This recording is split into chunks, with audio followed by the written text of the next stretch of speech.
नागपूर गोवा शक्तीपीठ महामार्ग सांगली जिल्ह्यातील 19 गावातून जात असून त्यामध्ये द्राक्ष, डाळिंब, ऊस मोठ्या प्रमाणात बागायती शेती उद्ध्वस्त होणार आहेत। तसेच हा महामार्ग नदी काठावरील गावातून जात असल्याने प्रचंड मोठ्या प्रमाणात पुराचा धोका वाढणार आहे। अनेक गावांना स्थलांतर होण्याचा धोका निर्माण होणार आहे। कुणाची मागणी नसलेला हजारो शेतकऱ्यांना भूमिहीन बेरोजगार करणारा रत्नागिरी नागपूर राष्ट्रीय महामार्गाला समांतर असणारा एकाही शेतकऱ्याच्या सर्वसामान्य नागरिकांच्या हिताचा नसलेला हा शक्तीपीठ महामार्ग कुणासाठी केला जातोय हे सरकारने जाहीर करावे। शक्तीपीठ महामार्ग रद्द झाला पाहिजे। तसेच शक्तीपीठ महामार्गासाठी गेल्या 28 फेब्रुवारी रोजी पारित केलेली सक्तीच्या भूसंपादनाची अधिसूचना रद्द झालीच पाहिजे।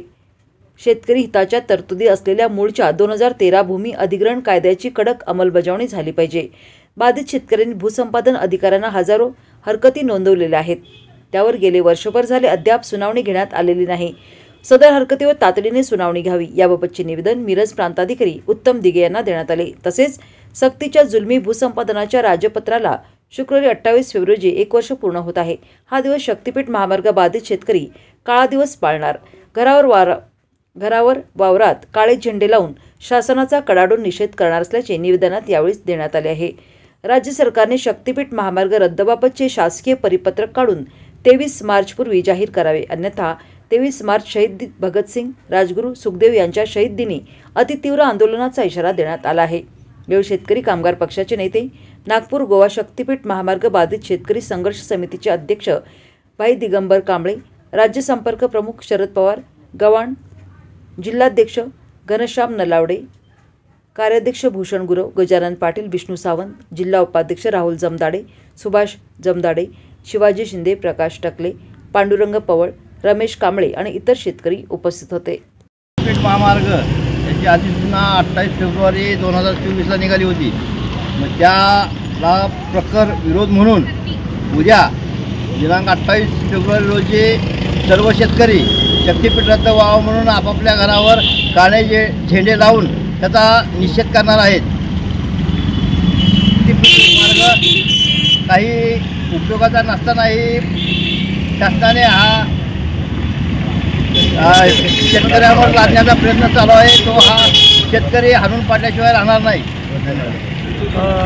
शक्तीपीठ महामार्ग हा सांगली जिल्ह्यातून 19 गावांमधून जातोय। मी भाई दिगंबर कांबळे, शक्तीपीठ महामार्ग संघर्ष समितीचा राज्याध्यक्ष।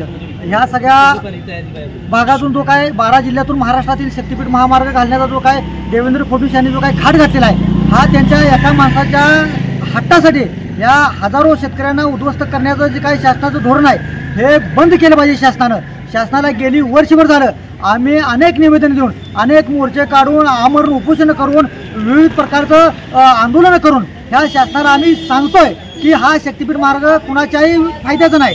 शक्तीपीठ महामार्गामध्ये अनेक शेतकऱ्यांच्या बागायती जमिनी उद्ध्वस्त होणार आहेत। ज्यामध्ये जे काही बाधित जे काही गावं आहेत ह्या गावामध्ये जे काही भूसंपादन अधिकारी 27 अधिकाऱ्यांची नेमणूक केलेली आहे, ह्या सगळ्या 27 अधिकाऱ्यांना आम्ही आमच्या मागणीचं निवेदन दिलेलं आहे। आम्ही त्यांना सांगितलेलं आहे की हा शक्तीपीठ महामार्ग जो आहे तो कुणाच्याही फायद्याचा नाही। रत्नागिरी नागपूर राष्ट्रीय महामार्ग जो आहे त्याला समांतर हा जो महामार्ग तुम्ही नवीन करण्याचा घाट घातलेला आहे हा कुणाच्या फायद्याचा आहे हे शासनाने एकदा जाहीर करावं।